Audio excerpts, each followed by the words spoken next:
नमस्कार दोस्तों, मैं प्रशांत यादव स्वागत करता हूं आपके अपने चैनल सिंबल में। दोस्तों, हम जानते हैं कि डीएड परीक्षा थर्ड सेमेस्टर की परीक्षा जो होने वाली है उसका समय बहुत ही कम बचा है। तो आज हम बात करने वाले हैं बहुविकल्पीय प्रश्नों के बारे में, जो आपके 15 नंबर के प्रश्न होते हैं और बहुत ही महत्वपूर्ण होते हैं। तो अगर आपने ये वीडियो पूरी देखते हैं तो 15 नंबर के जो आपके प्रश्न हैं, मैं गारंटी के साथ कह सकता हूँ कि वो 15 नंबर के आपके पक्के हो जाएंगे। ठीक है दोस्तों, बाकी जो मैं आज कम से कम 50 से 60 क्वेश्चन करीब करवाऊँगा आपके आज के पार्ट में, और इसका सेकंड पार्ट में मैं करा दूँगा इसके बाकी के क्वेश्चन। जो इतने क्वेश्चन हो जाएंगे आपके बहुविकल्पीय के कि अगर आप थर्ड सेमेस्टर की परीक्षा देते हैं, इतिहास के जितने भी प्रश्न होंगे वो, या फिर आपका संविधान हो गया वहाँ से, या फिर आपके जो भी नॉर्मल क्वेश्चंस होते हैं हमारी डेली यूज़ के लाइफ के, तो उस तरह से जितने भी क्वेश्चंस होंगे वो आपके क्लियर हो जाएंगे। ठीक है दोस्तों, तो बिना कुछ देरी के स्टार्ट करते हैं ये वीडियो। दोस्तों, अगर आपने हमारा चैनल सब्सक्राइब नहीं किया तो प्लीज़ सब्सक्राइब कर लीजिए और वीडियो को लाइक ज़रूर कीजिएगा और अपने दोस्तों के साथ शेयर जरूर कीजिएगा दोस्तों। ठीक है, ऐसी वीडियोज़ हम लाते रहते हैं। तो दोस्तों, हमारा पहला प्रश्न है जो आज का, वो है सूर्योदय का देश है, अर्थात ऐसा कौन सा देश है जिसमें सबसे पहले सूर्य उदय होता है। तो इसका सही आंसर है दोस्तों, इसका सही आंसर होगा जापान। ठीक है दोस्तों, आप गुजरात में लगा देना। गुजरात, अगर हमारे यहाँ पूछा जाए कि भारत में सबसे पहले सूर्योदय कहाँ होता है तो आपका गुजरात हो जाएगा। ठीक है, अगर देश की बात करें तो जापान है। ठीक है दोस्तों, बहुत ही सिंपल सा प्रश्न है और इस तरह के ही प्रश्न आते हैं आपके डीएड परीक्षा में। ज़्यादा खतरनाक भी नहीं होते हैं कह सकते हैं, या फिर आपका बहुत ही सिंपल प्रश्न होते हैं। ठीक है दोस्तों, अब सेकंड प्रश्न है हमारा, 7 टापुओं का नगर है। आपने देखा होगा कानपुर में तो कानपुर नगर जरूर है, लेकिन वहाँ कोई 7 टापू नहीं है वहाँ पर, और ना ही कोई समुद्र का किनारा है। और बाकी इलाहाबाद है, बिल्कुल नहीं होगा दोस्तों ये भी। और दिल्ली में कोई समुद्र के किनारे पे नहीं है शहर ये। बाकी बचा यानी मुंबई, तो ये हमारा प्रश्न हो जाएगा क्योंकि 7 टापुओं में बसा है। ठीक है दोस्तों, यदि आपने मुंबई शहर में कभी गए हैं तब भी देख सकते हैं, नहीं गए हैं तब भी कोई बात नहीं, क्योंकि मुंबई पहली बात तो समुद्र के किनारे तट पर ही बसा हुआ है। और बाकी जो आपका मुंबई शहर है इसके 7 टापुओं में बसा हुआ है। कुछ लोग यहाँ से नाव से सवारी से करते हैं, और बाकी इसका प्रश्न हो जाएगा यानी मुंबई। अब हम देखते हैं तीसरा प्रश्न, एशिया का पेरिस है, यानी एशिया का पेरिस किसको माना जाता है। तो दोस्तों, एशिया का पेरिस थाईलैंड को माना जाता है, जो एशिया में है, हमारे एशिया महाद्वीप पर है थाईलैंड। ठीक है दोस्तों, जो इसको हम थाईलैंड को कहते हैं एशिया का पेरिस। ठीक है दोस्तों, अब मैरियाना गर्त का संबंध है दोस्तों, ये है हमारा प्रश्न चौथा नंबर। हमारा प्रश्न है चौथा नंबर, यानी मैरियाना गर्त का संबंध है। इसका सही आंसर होगा प्रशांत महासागर दोस्तों। ठीक है दोस्तों, आप ये हमेशा याद रखिएगा, मैरियाना गर्त का संबंध अगर किसी से पूछा जाता है तो प्रशांत महासागर से होगा। ठीक है दोस्तों, बाकी आगे बढ़ते हैं अगले प्रश्न की तरफ। विश्व का सर्वाधिक डाकघर वाला देश है। हम जानते हैं दोस्तों, सबसे ज़्यादा डाकघर भारत में पाए जाते हैं, और ऐसा कोई भी देश नहीं है जहाँ पर डाकघर की संख्या इतनी हो। ठीक है दोस्तों, तो सबसे ज़्यादा है डाकघर हमारे भारत में पाए जाते हैं, तो इसका सही आंसर होगा ए। ठीक है दोस्तों, गगनचुंबी इमारतों का नगर है, तो इसका दोस्तों सही है आपका USA, और ये आपका चीन और भारत और जापान। जापान की अगर बात करें तो दोस्तों, जापान में सबसे ज़्यादा भूकंप या ज्वालामुखी आते हैं, इस तरह से कह सकते हैं आप। ठीक है दोस्तों, और आपके भारत में तो है ही नहीं गगनचुंबी इमारतें हैं, लेकिन अगर भारत की बात करेंगे तो ये नहीं होगा। USA में आपका आता है, गगनचुंबी इमारतों का नगर माना जाता है USA को। ठीक है दोस्तों, चलिए आगे चलते हैं। देश में आपातकाल की घोषणा कौन करता है। दोस्तों, ये संविधान से प्रश्न आया है हमारा, तो ये हमेशा याद रखिएगा, देश में आपातकाल की घोषणा कौन करता है, राष्ट्रपति जी करते हैं हमारे, यानी प्रेसिडेंट। जो हमारे अभी जो प्रेसिडेंट हैं वही कर सकते हैं आपातकाल की घोषणा, यानी आपातकाल इमरजेंसी लगा सकते हैं हमारे प्रदेश में या देश में, तो बस उन्हीं के पास ये हक होता है और किसी के पास नहीं होता है। ठीक है दोस्तों, बाकी 3 बार हमारे देश में लग चुका है आपातकाल। ठीक है दोस्तों, तो नेक्स्ट प्रश्न पे चलते हैं। भारत की संघीय कार्यपालिका का संवैधानिक प्रमुख है। तो दोस्तों ये राष्ट्रपति जी होते हैं हमारे, ठीक है। संघीय कार्यपालिका का संवैधानिक प्रमुख जो होते हैं राष्ट्रपति जी होते हैं, ठीक है दोस्तों। अब प्रश्न चलते हैं 9 की तरफ। तो ये हमारा लोकसभा में सदस्यों की अधिकतम संख्या होती है। तो इसकी अधिकतम संख्या होती है 552 दोस्तों, ठीक है दोस्तों। इसका सही आंसर ए होगा। और 250 बिल्कुल गलत होगा, 245 भी नहीं और 260 भी नहीं, ठीक है दोस्तों। लोकसभा की बात कर रहे हैं तो 552 मानी जाती है सदस्यों की संख्या। अब चलते हैं राज्यसभा में सदस्यों की अधिकतम संख्या कितनी होती है। तो राज्यसभा में दोस्तों हमारे सदस्यों की संख्या होती है 250, ठीक है दोस्तों। ये हमारी 250 होती है। और चलते हैं आगे की तरफ। पिंडारियों के उन्मूलन का श्रेय किसको जाता है। पिंडारियों के उन्मूलन का श्रेय लॉर्ड हेस्टिंग्स को जाता है दोस्तों। इसका ए आंसर होगा दोस्तों, ठीक है। इसका सही आंसर होगा ए, ठीक है दोस्तों। यदि जो भी प्रश्न आपसे कोई दिक्कत कर रहे हैं तो मुझे प्लीज़ मैसेज कर दीजिएगा या कमेंट करके बताइएगा, क्योंकि वो ज़रूरी है दोस्तों। अब हम बात करते हैं गार्डन सिटी है। गार्डन सिटी किसको बोला जाता है। तो इसका सही आंसर होगा दोस्तों ए, यानी यूएसए को बोला जाता है, यूनाइटेड स्टेट ऑफ अमेरिका, ठीक है दोस्तों। सही आंसर इसका होगा आ, यूएसए। कानपुर नहीं बोला जाएगा, जापान भी नहीं और इलाहाबाद भी नहीं, ठीक है दोस्तों। सबसे ज़्यादा गार्डन सिटी यूएसए को बोला जाता है, ठीक है दोस्तों। अब हम चलते हैं अफ्रीका में विश्व का सबसे विशाल मरुस्थल है। दोस्तों अगर अफ्रीका की बात आए तो सबसे पहले नाम आता है सहारा का, ठीक है दोस्तों। सहारा सबसे विशाल मरुस्थल है अफ्रीका का, ठीक है दोस्तों। फिर बात करते हैं आगे के प्रश्न की। मंगल ग्रह पर उतरने वाला प्रथम अंतरिक्ष यान था दोस्तों। तो वही उसका वाइकिंग था, मंगलयान नहीं था दोस्तों। मंगलयान बाद में गया था और पृथ्वी वन भी बाद में गया था। तो इसका सही आंसर होगा दोस्तों क्या, यानी वाइकिंग, ठीक है दोस्तों। विश्व का सबसे बड़ा महाद्वीप है। दोस्तों विश्व का सबसे बड़ा महाद्वीप एशिया है हमारा, जहाँ पे हम निवास करते हैं। तो ये एशिया होगा।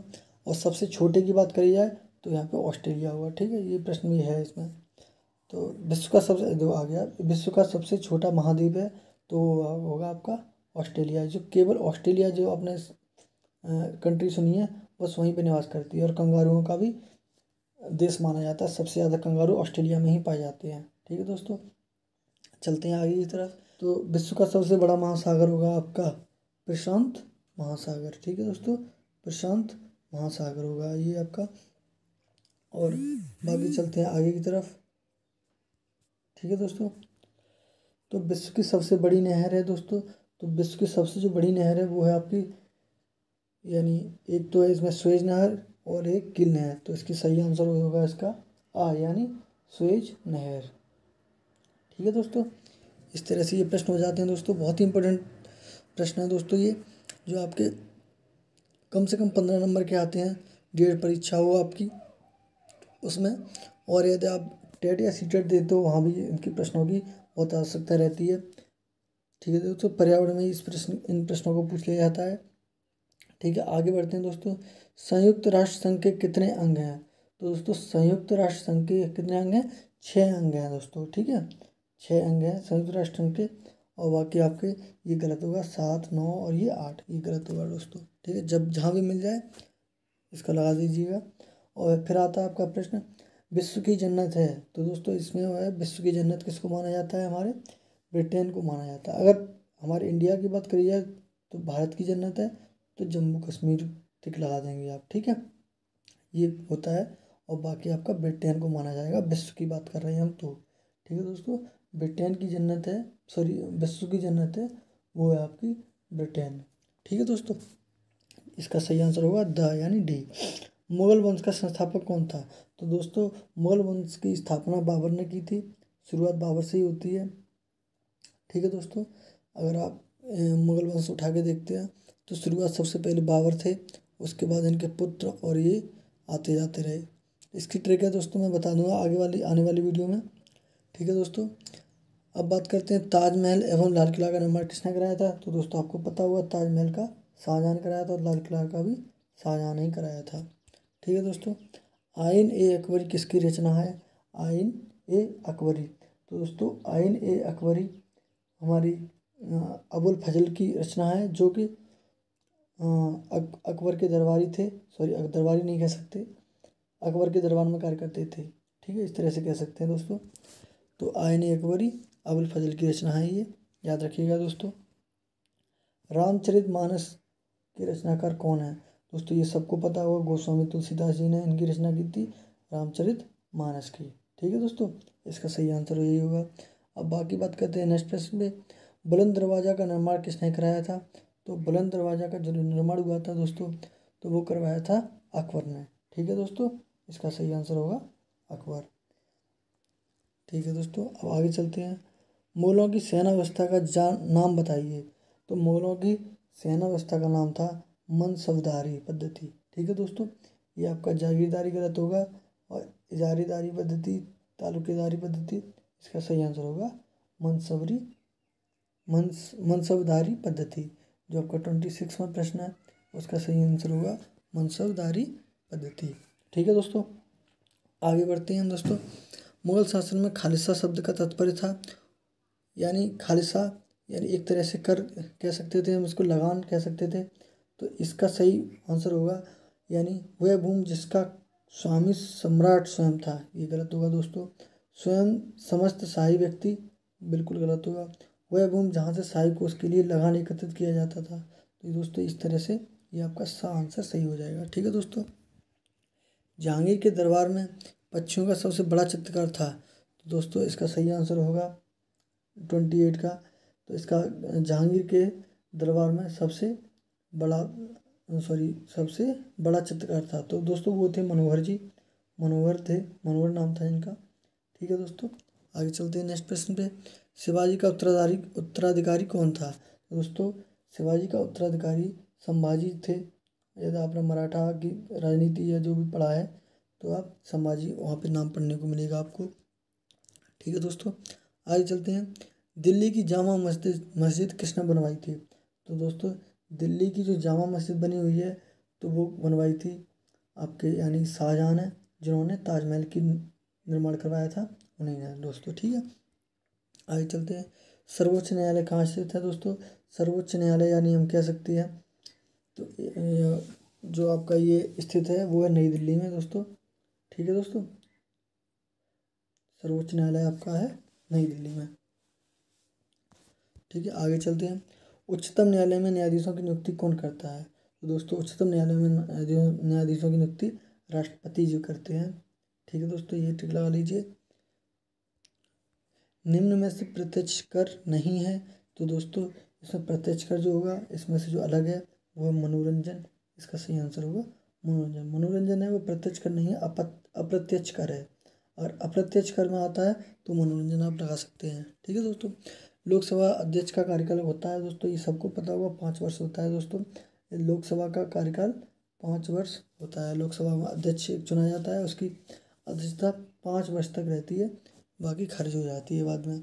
ठीक है दोस्तों, आगे चलते हैं 35वें प्रश्न पे। दीन ए इलाही 1582 की स्थापना किसने की थी? दीन ए इलाही, तो दोस्तों 35वां प्रश्न है आपका। दीन ए इलाही की स्थापना किसने की थी? अकबर, जहांगीर, बाबर और है आपके हुमायूं। तो इसका सही आंसर होगा अकबर तो दोस्तों। ठीक है,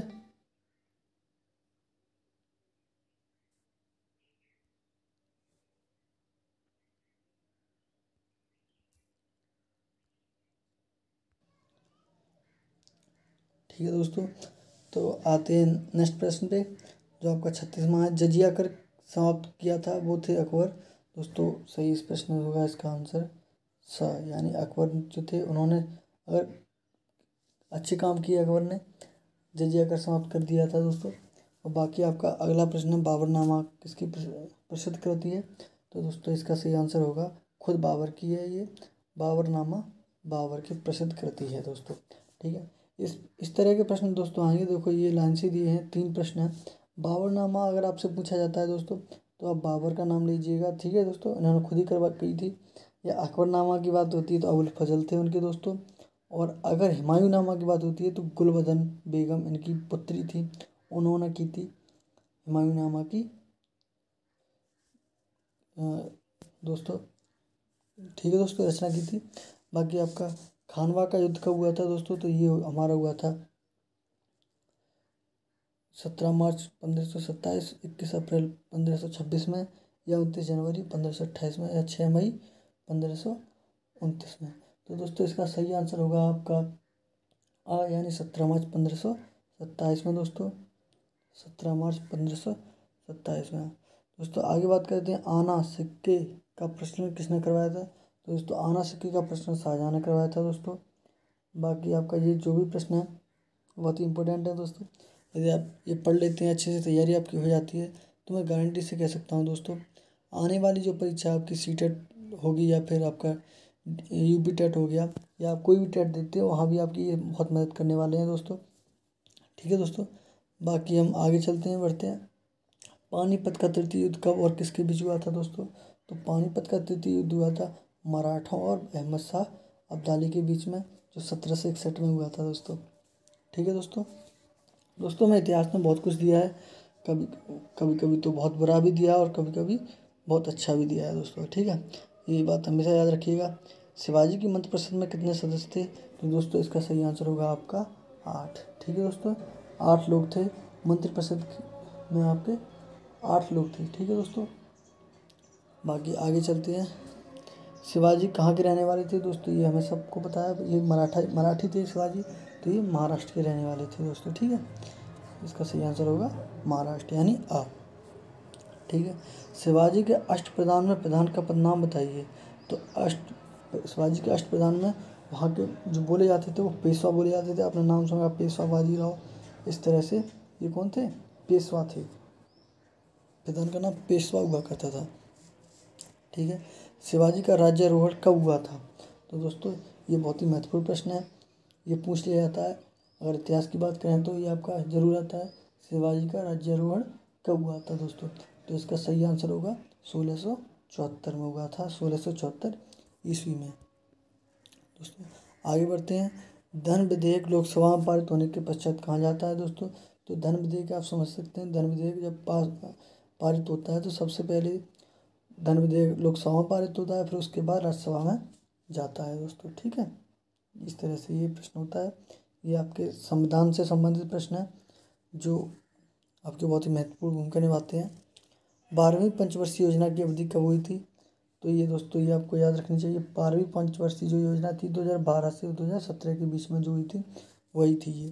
ठीक है दोस्तों, औरंगजेब के समय प्रमुख अमीर जो व्यापारिक जहाज़ों का मालिक था दोस्तों, तो वो था आपका शाइस्ता खां, दिलेर खां और मीर जुमला और बहादुर खां। तो दोस्तों इसका सही आंसर होगा आपका यानी मीर जुमला। ये मीर जुमला था, बहुत ही अमीर व्यापारी था, इसका नाम दिया जाता है आज भी। ठीक है दोस्तों, ये इसके व्यापारिक जहाज़ों का मालिक था ये दोस्तों। कन्नौज अथवा बेलग्राम का युद्ध कब हुआ था। तो कन्नौज और बेलग्राम का युद्ध जो हुआ था दोस्तों, तो इसका सही आंसर होगा 1540 ईस्वी में। ठीक है दोस्तों, 1540 यानी इसका सही आंसर होगा द।